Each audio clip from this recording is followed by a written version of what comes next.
Hey, sweet people, it's March 21st and GrannyDee 61. Woo! Well, not officially till 11 o'clock and some minutes in the morning, and it's 9ish here. Close enough. Thank you all for your birthday wishes, and lots of you who sent cards or things. But if you didn't and you just wished me a happy birthday, that's totally wonderful. Thank you so much. Hate that I couldn't get finished yesterday with chapter whatever we're on, but let's see if we can finish it now and maybe even get to the next one. In the gallery there were many family portraits, but they could have little to fix the attention of a stranger. Elizabeth walked in quest of the only face whose features would be known to her, and I may be going back over some that I had read before. At last it arrested her. She beheld a striking resemblance to Mr. Darcy, with such a smile over his face as she remembered to have sometimes seen when he looked at her. She stood several minutes before the picture in earnest contemplation, and returned to it again before they quitted the gallery. Mrs. Reynolds informed them that it had been taken in his father's lifetime. There was certainly at this moment in Elizabeth's mind a more gentle sensation towards the original than she had ever felt at the height of their acquaintance. The commendation bestowed on him by Mrs. Reynolds was of no trifling nature. What praise is more valuable than the praise of an intelligent servant? As a brother, a landlord, a master, she considered how many people's happiness were in his guardianship. How much of a pleasure or pain was it in his power to bestow? How much of good or evil must be done by him? Every idea that had been brought forward by the housekeeper was favorable to his character, and as she stood before the canvas on which he was represented, and fixed his eyes upon herself, she thought of his regard with a deeper sentiment of gratitude than had ever been raised before. She remembered its warmth, and softened its impropriety of expression. When all the house that was open to general inspection had been seen, they returned downstairs, and taking leave of the housekeeper, were consigned over to the gardener, who met them at the hall door. As they walked across the hall towards the river, Elizabeth turned back to look again. Her uncle and aunt stopped also, and while the former was conjecturing as to the date of the building, the owner of it himself suddenly came forward from the road which led behind it to the stables. They were within 20 yards of each other, and so abrupt was his appearance that it was impossible to avoid his sight. Their eyes instantly met, and the cheeks of both were overspread with the deepest blush. He absolutely started, and for a moment seemed immovable from surprise, but shortly recovering himself, advanced towards the party and spoke to Elizabeth, if not in terms of perfect composure, at least of perfect civility. She had instinctively turned away, but stopping on his approach, received his compliments with an embarrassment impossible to be overcome. Had his first appearance, or his resemblance to the picture they had just been examining, been insufficient to assure the other two that they now saw Mr. Darcy, the gardener's expression of surprise on beholding his master must immediately have told it. They stood a little aloof while he was talking to their niece, who, astonished and confused, scarcely dared lift her eyes to his face, and knew not what answer she returned to his civil inquiries after her family. Amazed at the alteration of his manner since they last parted, every sentence that he uttered was increasing her embarrassment, and every idea of the impropriety of her being found there recurring to her mind. The few minutes in which they continued were some of the most uncomfortable in her life. Nor did he seem much more at ease. When he spoke, his accent had none of its usual sedateness, and he repeated his inquiries as to the time of her having left Longbourn, and of her having stayed in Derbyshire so often, and in so hurried a way as plainly spoke the distraction of his thoughts. At length every idea seemed to fail him, and, after standing a few moments without saying a word, he suddenly recollected himself, and took leave. The others then joined her and expressed admiration of his figure, but Elizabeth heard not a word, and, wholly engrossed by her own feelings, followed them in silence. She was overpowered by shame and vexation. Her coming there was the most unfortunate, the most ill-judged thing in the world. How strange it must appear to him, and what a disgraceful light might it not strike so vain a man. It might seem as if she had purposely thrown herself in his way again. Oh, why did she come? Or why did he thus come a day before he was expected? Had they only been 10 minutes sooner, they would have been beyond the reach of his discrimination, for it was plain that he was that moment arrived, that moment alighted from his horse or his carriage. She blushed again and again over the perverseness of the meeting, and his behavior so strikingly altered. What could it mean? That he should ever speak to her was amazing, but to speak with such civility, to inquire after her family. Never in her life had she seen his manners so little dignified. Never had he spoke with such gentleness as on this unexpected meeting. What a contrast did it offer to his last address at Rosings Park, when he put his letter into her hand. She knew not what to think or how to account for it. They had now entered a beautiful walk by the side of the water, and every step was bringing forward a nobler fall of ground, or finer reach of woods to which they were approaching. But it was some time before Elizabeth was sensible of any of it, and though she answered mechanically to the repeated appeals of her uncle and aunt, and seemed to direct her eyes to such objects as they pointed out, she distinguished no part of the scene. Her thoughts were all fixed on that one spot of Pemberley House, whichever it might be, where Mr. Darcy then was. She longed to know what at that moment was passing in his mind, in what manner he thought of her, and whether, in defiance of everything, she was still dear to him. Perhaps he had been civil only because he felt himself at ease, yet there had been that in his voice which was not like ease. Whether he had felt more of pain or of pleasure in seeing her, she could not tell, but he certainly had not seen her with composure. At length, however, the remarks of her companions on her absence of mind aroused her, and she felt the necessity of appearing more like herself. A little spot of coffee.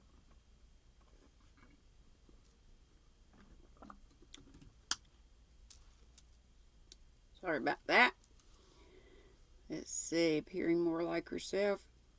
They entered the woods, and bidding adieu to the river for a while, ascended some of the higher grounds, where in spots where the opening of the trees gave the eye power to wander, were many charming views of the valley, the opposite hills, and the long range of woods overspreading many, and occasionally part of the stream.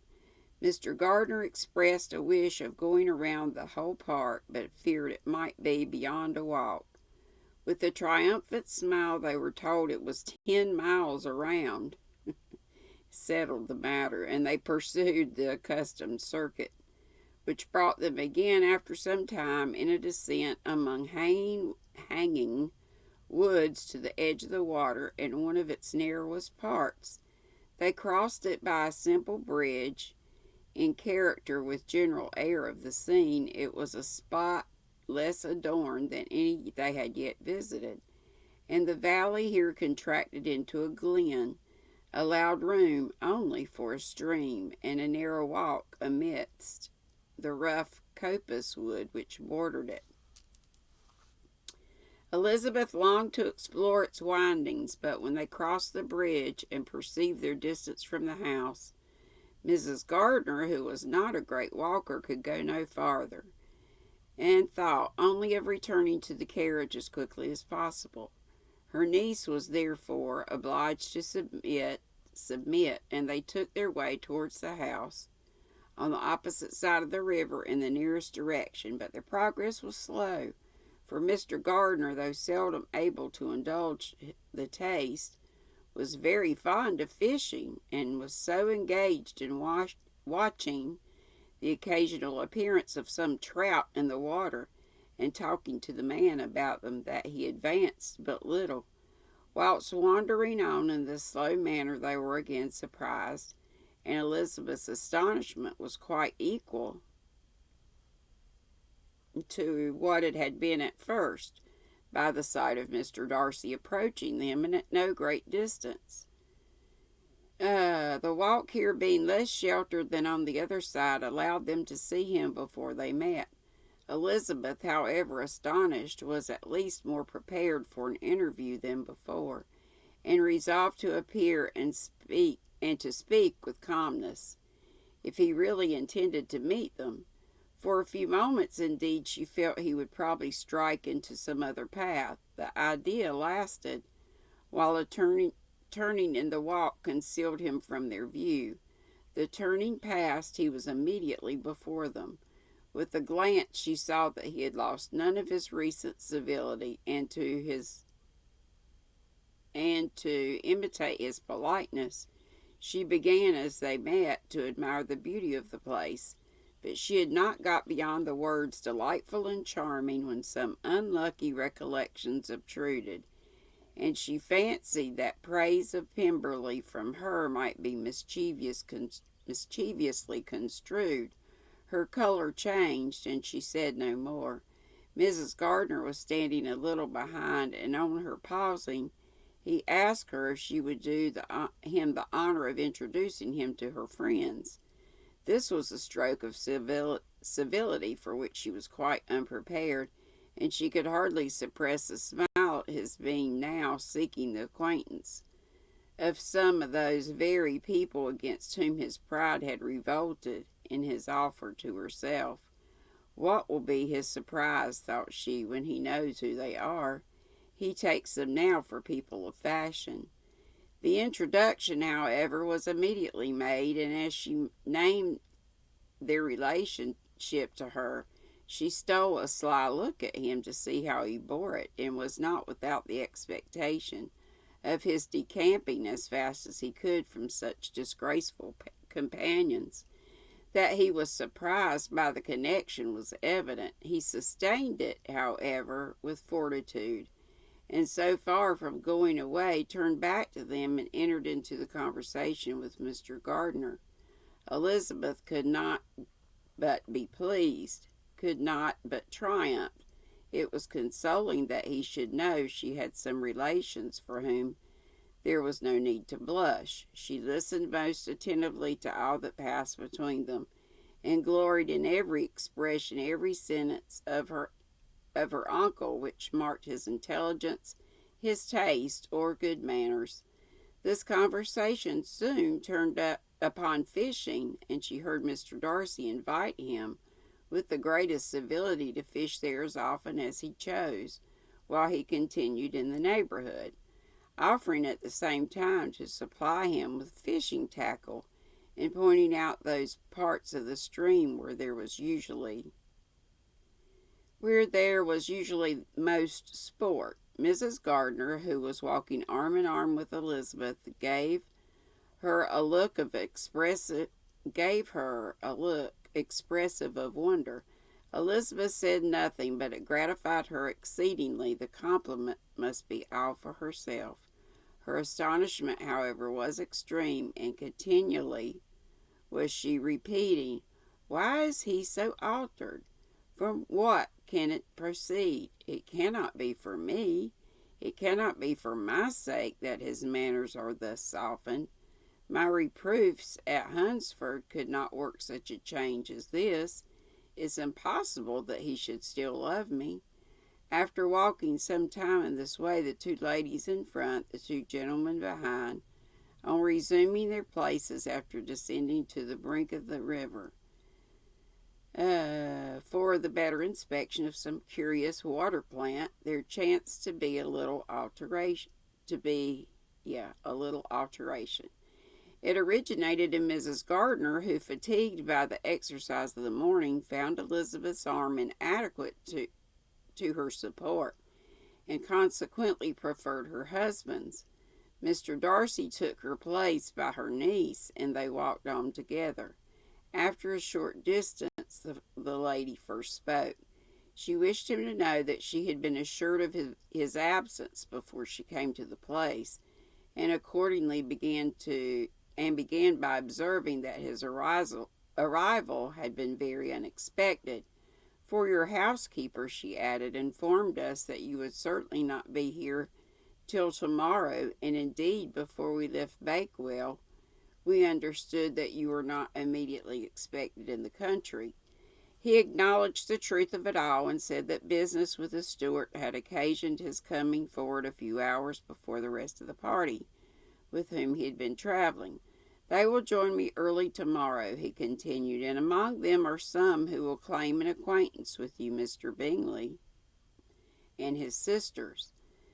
Elizabeth answered only by a slight bow. Her thoughts were instantly driven back to the time when Mr. Bingley's name had been the last mentioned between them, and if she might judge by his complexion, his mind was not very differently engaged.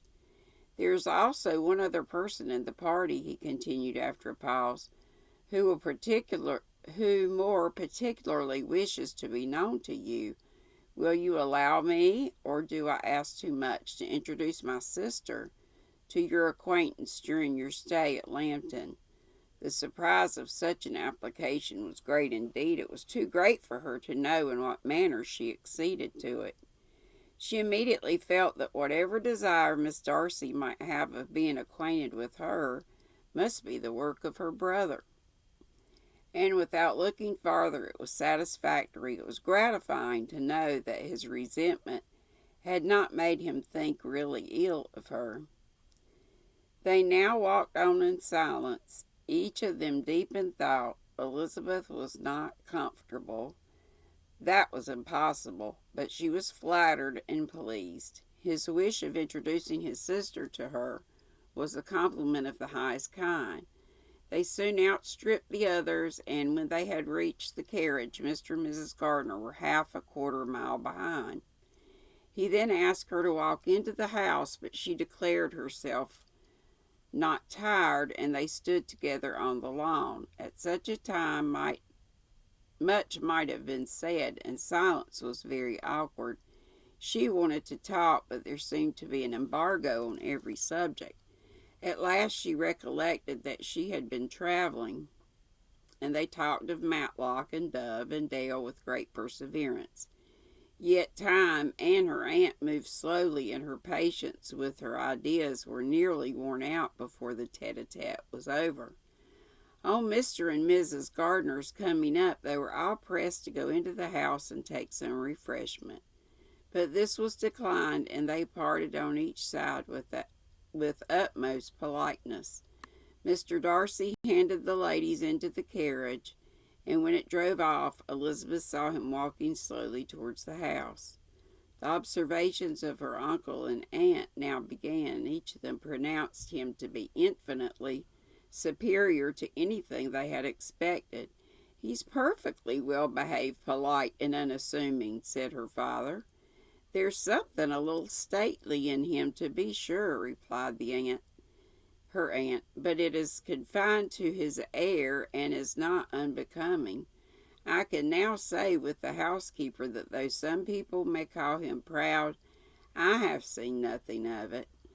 I was never more surprised by his behavior to us. It was more than civil. It was really attentive, and there was no necessity for such attention. His acquaintance with Elizabeth was very trifling." "To be sure, Lizzie," said her aunt, "he is not so handsome as Wickham, or rather as he has not Wickham's countenance, for his features are perfectly good, but how came you to tell me that he was so disagreeable?" Elizabeth excused herself as well as she could, said that she had liked him better when they had met in Kent than before, and that she had never seen him so pleasant as this morning. "But perhaps he may be a little whimsical in his civilities," replied his uncle.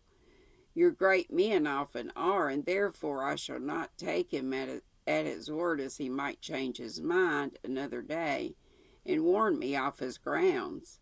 Elizabeth felt that they had entirely misunderstood his character, but said nothing. "From what we have seen of him," continued Mrs. Gardner, "I really should not have thought that he could have behaved in so cruel a way, by making anybody as he has done by poor Wickham. He has not an ill-natured look. On the contrary, there is something pleasing about his mouth when he speaks, and there is something of dignity in his countenance that would not give one an unfavourable idea of his heart. But to be sure, the good lady who showed us his house did give him a most flattering character. I could hardly help laughing aloud sometimes. But he is a liberal master, I suppose, and that, in the eye of a servant, comprehends every virtue." Woo, this is a long chapter. I'm glad I stopped partway through yesterday. I don't think I even got halfway. Oh, goodness. Hang on, I'm just going to see how much more we have left. Oh, we're almost done. Woo-hoo! Thank you, Jesus.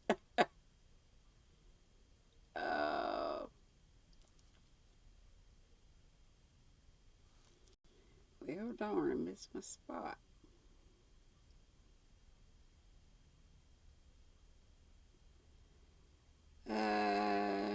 Suppose every virtue. Elizabeth here felt herself called on to say something in vindication of his behavior to Wickham, and therefore gave them to understand in as guarded a manner as she could that by what she had heard from his relations in Kent his actions were capable of a very different construction, and that his character was by no means so faulty, nor Wickham's so amiable as they had been considered in Hertfordshire. In confirmation of this, she related the particulars of all the there's that word again, pecuniary transactions in which they had been connected, and that means of money. I know you might be familiar with that word, having to do with money, and without actually naming her authority, but stating it to be such as might be relied on. Mrs. Gardner was surprised and concerned, but as they were now approaching the scene of her former pleasures, every idea gave way to the charm of recollection, and she was too much engaged in pointing out to her husband all the interesting spots in its environs to think of anything else. Fatigued as she had been by the morning's walk, they had no sooner dined than she set off again in quest of a former acquaintance, and the evening was spent in the satisfaction of an intercourse renewed after many years' discontinuance. The occurrences of the day were too full of interest to leave Elizabeth much attention for any of these new friends, and she could do nothing but think, and think with wonder, of Mr. Darcy's civility, and above all of his wishing her to be acquainted with his sister. Phew! The end of chapter 43. So we'll be on 44 next tomorrow. Love to you all. Be sweet, don't be ugly. Remember today at 12, and I know lots of people were trying to remind me to remind you guys, so hopefully you saw that on yesterday's live, that today at 12, Kim, the Crafty Nomad, and Christy, and I forget all her name, but they are doing I believe it's a live crochet along, make along, whatever, of blue hats. So look for, I guess, Kim Crafty Nomad and check that out. There's probably something on her channel already. I'm so behind with her. I love her to death. And if that Christy's the one I'm thinking of, she's amazing too. So I think there's supposed to be maybe some prizes, maybe not prizes, but games and whatnot. And it just sounds like a fun time. So I'm looking forward to that. And I'm also, remember Sharon's Zoom is open every day at 1:30. I'll miss that today because of the other thing. And because I go live at 3 today. Birthday! Yay! Thanks again to you all for birthday wishes and just for your prayers and just for being here, being in the Squirrel Squad, all your support. Thank you, thank you, thank you. Love you much. See you soon.